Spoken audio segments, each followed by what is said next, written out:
Hello and welcome once again to Covenant Child, and I trust that you are enjoying God and enjoying the favor of God even as we fast approach the end of 2020.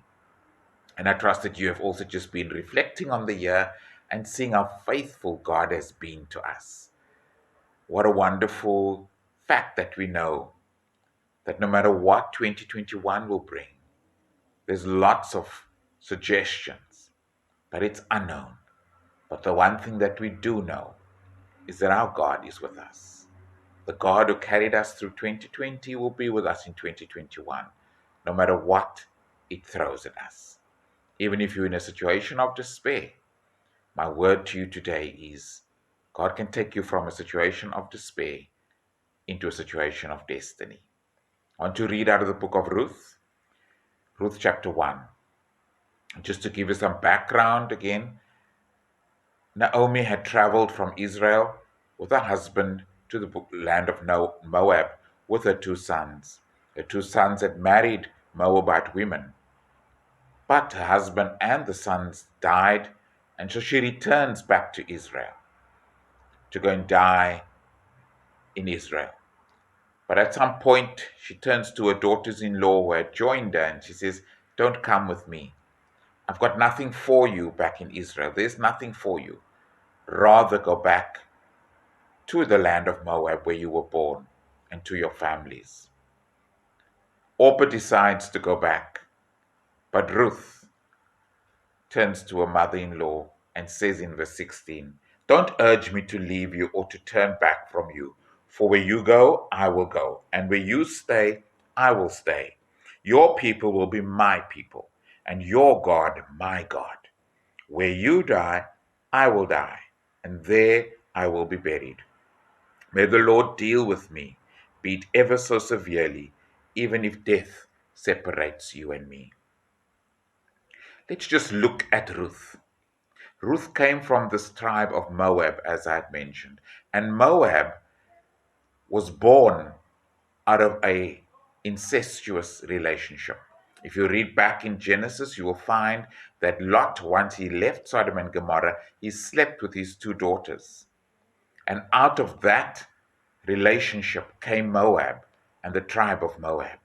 So this tribe had a negative connotation to it because of its origins, which was against Ruth already. She was a widow. She had lost everything because of her widowhood. She was poor, probably. She had lost the inheritance, which was also against her. She was a foreigner. She was coming now into Israel as a foreign person. And foreigners normally have no rights or very little rights. It's not very easy to be a foreigner in another country. Some of you have traveled know how difficult many times it can be to be a foreigner in another country. There's a language problem, people don't accept you, all those things. But Ruth was now in this position. She was childless. And in those cultures, childlessness was frowned upon. It was seen as a curse. And here was Ruth with everything that was against her. But she chose the path to go with Naomi. And God moved her from this place of despair into destiny. She trusted Naomi. She was determined. She put her hope in God. As she said, that your God will be my God. She went into the unknown. She did not know what was lying ahead of her. But Ruth was prepared to step out of her comfort zone and say, "I'm going with you. And I'm going to put my trust in your God." She listened to Naomi. Later on in the book of Ruth, you will read how Naomi gave her instructions on certain things that she had to do. And she obeyed Naomi. She was willing to submit to God through Naomi. And God brought her into her destiny as she submitted to God. And I know many people, friends and even relatives, who are named Ruth. And sure, you know many people who are named Ruth. Some of you watching this might even be Ruth. That's the legacy that this woman left behind. But I've yet to meet somebody named Orpah. You see, Orpah turned her back. She went back to Moab, and that's the last we hear of her. We don't hear of her again. And as I said, I've yet to meet somebody who has named their child Orpah.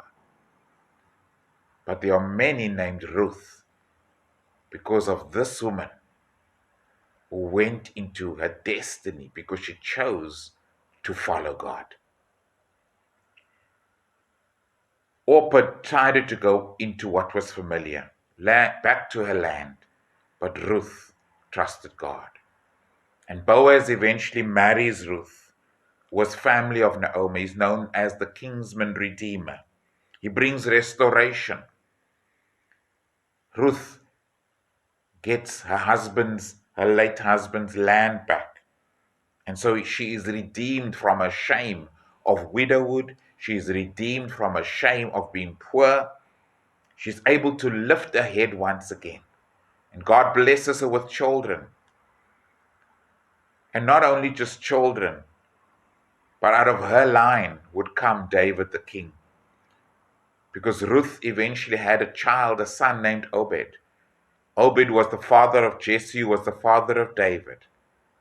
And so out of this woman who was a foreigner, who had everything against her, God brought about his destiny, that a king would be born out of her line. And that was not the end, because later on Jesus will be part of that line. And Ruth is mentioned in the lineage of Jesus. What a wonderful testimony of this woman who was an outcast, who was outside of the Jewish tribe, but yet God sought to bring her into her destiny. Galatians 3 verse 14 says, He redeemed us in order that the blessing given to Abraham might come to the Gentiles through Christ Jesus, so that by faith we might receive the promise of the Spirit. And so God can take you through Jesus, redeemed us, will restore everything back to us. Whatever you have lost, He's able to restore. He's able to redeem you. He has a plan for you, no matter your background, no matter your family background, no matter your marital status, no matter what kind of family you have, whether you be poor, whether you be rich, God can turn you around from a place of despair into a place of destiny. I don't know what 2020 has done to you. Many people are finding themselves in this space at this moment, in a place of despair. Perhaps you lost your job, and so your financial status is not so good, or your family you've lost. But I want to encourage you that God can bring you back. God can restore you from a place of despair into destiny. All you need to do is submit, just as Ruth submitted to God, and God brought her into her destiny. So if you are willing just to submit to God, give Him everything, step out of your comfort zone, move and say, I want to be obedient to what God has for me. You can also move from a place of despair into a place of destiny. Be prepared, even as we end of this year, to say, I'm going to move into my destiny. I'm prepared to let go of what I know, the familiar things, just like Ruth was, and to move forward. And God can do something great. Doesn't matter your lineage. As we have seen, others would have looked down on Ruth because she was not a Jew, because she was poor, because she was childless, because she was a widow, because she came from this bad tribe. But God did not. Trust Him to bring you from a place of despair into destiny. God bless you as you determine to move into your destiny with God. Don't forget to like or subscribe or share this message if you've been blessed with it. Enjoy the week with our God.